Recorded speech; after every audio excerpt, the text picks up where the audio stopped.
During Jen Nakatani's two-day visit, both sides agreed to elevate strategic dialogue to a higher level, do more defence transfers and deepen cooperation with troops on each other's soil. Nakatani said Japan will dispatch Defence Ministry officials to the Philippines, and both men agreed to facilitate intelligence exchanges.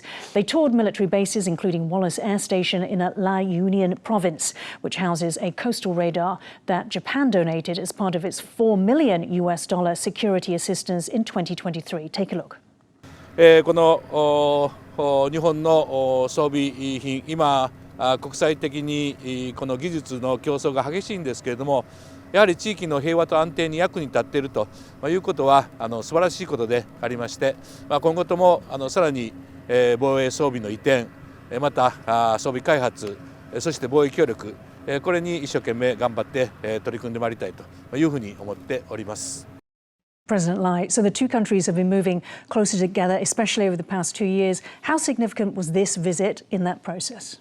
I think this visit definitely signified the continued process of Japan and the Philippines for the strategic alignment in terms of the Chinese threat.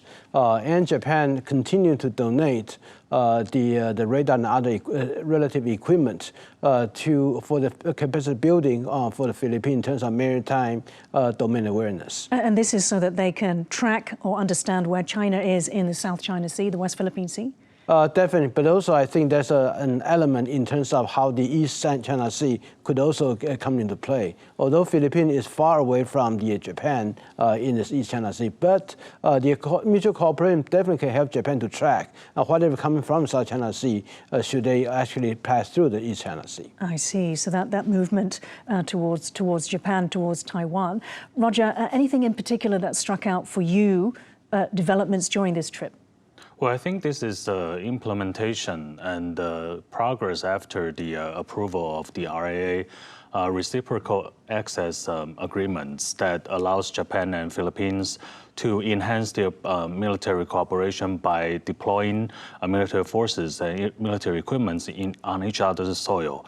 And that will definitely help these two countries to work closer in the South China Sea affairs. And that is very important because now at the backdrop of the new U.S. administration, now Donald Trump has been trying to transfer and transform its strategy towards China.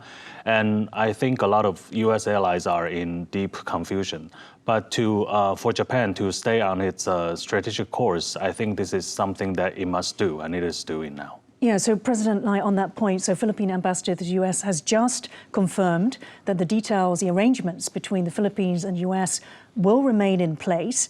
However, can we, like Roger said, understand their deepening relationship in the context of a new administration in the U.S.?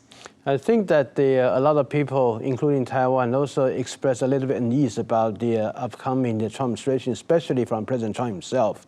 And watching all the development of Trump vis-a-vis Europe in terms of the policy toward Ukraine, I think for that, many of East Asian countries, Japan, Taiwan, Korea, Philippines, for example, they believe there's a need also for them to stick together in face of some uncertainty associated with Trump himself. So I think that Trump being elected as a president also added some incentive for Japan and Philippines to work together. But is it also true that, in a sense, those patterns were in existence and they were actually encouraged by the Biden administration? We want to describe them as being spoke to spoke.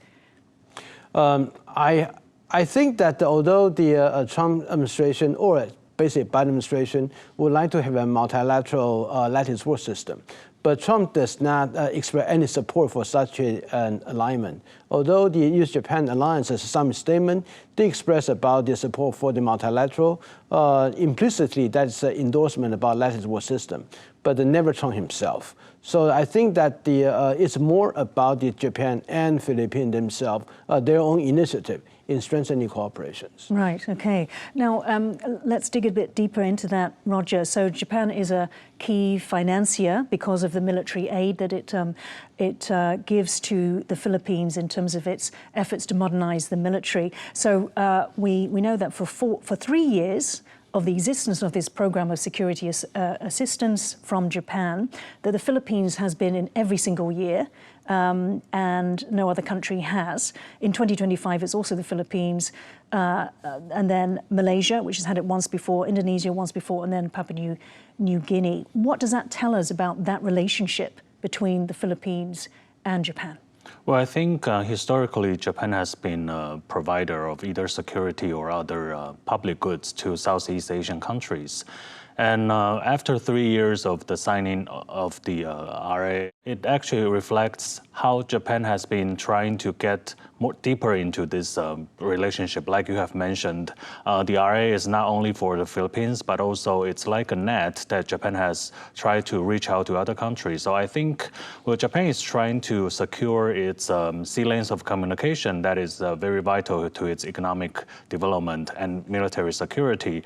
Well, either with or without the U.S., like what they've been doing for the CPTPP. If you remember, for the first Donald Trump administration, he decided to withdraw from TPP, but Japan took up the responsibility to make it and transform it into the CPTPP, where they can still play a lead. Okay, so you're saying they're taking this leading security provider role in the region. President Lai, what does Japan get out of this? I believe that what Japan can have from this is actually the more deeper and more direct cooperation with the Philippines and all the data the Philippines can provide. Japan already provides equipment such as radar to Philippines, and so by having this agreement, as well as Japan's position defense official in Philippines, definitely the kind of information intelligence that Philippines gathered, Japan will be able to have a first-hand experience in taking a look at it. And the RA agreement also make Japan to be able, for its self-defense forces personnel, to have much easier access into the Philippine national soil as well as Philippine bases. And that's very important in terms of how to strengthen the cooperation. Otherwise, Japan's national self-defense forces, as well as its cooperation with Philippines in the past, it has to either to be outside the Philippines, or they had to disguise themselves as some kind of disaster relief personnel in order to get into Philippines. So I think this RAA will pave the way for the future cooperation, making it much easier for the other activities. So you mentioned the intelligence gathering in terms of, say, a movement between South China Sea, or from the South China Sea to the East China Sea. We are talking about China, obviously. So would that movement not come directly from China to the East China Sea? I think the issue is that although we do some ships, do see the ship movement, but it's very important to see that where the ship to and go and come from, especially in different locations, so that we will know that which fleet they're actually from and the kind of action pattern. For example, between Taiwan and Japan, we do see that there's a common pattern that the East Fleet ship that participate in the drill against Japan in Senkakus, they also came back on the drill against Taiwan.